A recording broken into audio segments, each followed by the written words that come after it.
there's water, and the heat hangs heavy in the air like a silent warning. Even before sunrise, the humidity presses down on our skin, and every rustle in the brush makes our nerves sharpen. Here, nothing moves without meaning. The wild has its own language, and today we speak it fluently. Their population has exploded over 2.6 million, spreading from deep forests to farmland fields, even creeping into the backyards of city homes. They tear up the earth, contaminate water sources, trample crops in minutes, and force native wildlife out of their ancestral homes. This isn't a hunt for thrill or sport. This is protection, defense, a responsibility to the land and the people who depend on it. At 6 a.m., we divided positions, checked our gear, and prepared ourselves mentally for what was ahead. On the western ridge,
Jay held the choke point where movement was most likely.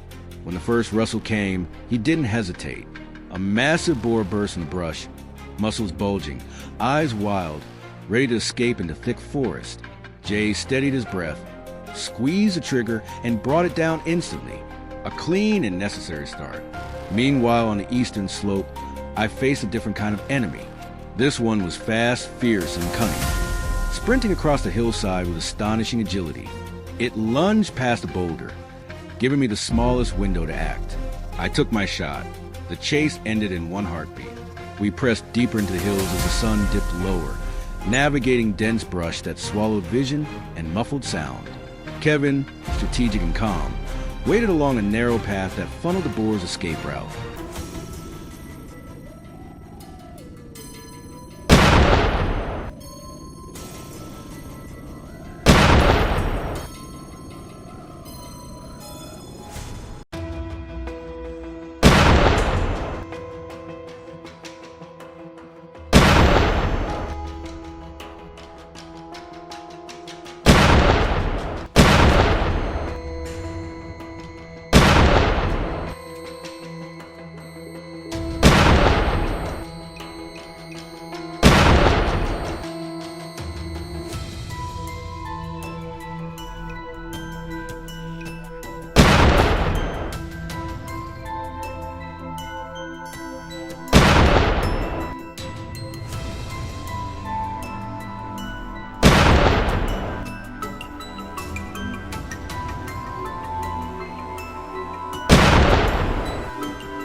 When one attempted to break through, he was ready. 2 precise shots ended it quickly, but nightfall brought a change. Under darkness, the wild grew bold. Our thermal scopes illuminated the fields in black and white. Every heat signature glowing like a secret revealed. A lone hog rooted aggressively, tearing into the earth as if it owned it. I took the shot. The night sighed into silence. Finn took the final push of the evening, tracking the herd leader with effortless precision. The alpha dropped in one strike, the rest scattering in panic. But Finn didn't stop until the last possible target was gone. Across nearby farmland, other hunters battled the same threats. Jack spotted a boar grazing under moonlight. One shot ended its quiet destruction. Thomas's team coordinated movements using GPS, encircling a herd hidden among crops and eliminating them cleanly to protect the valley for at least one more night.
In snow-covered forests, Nick's team hunted through bitter cold where breath froze in the air.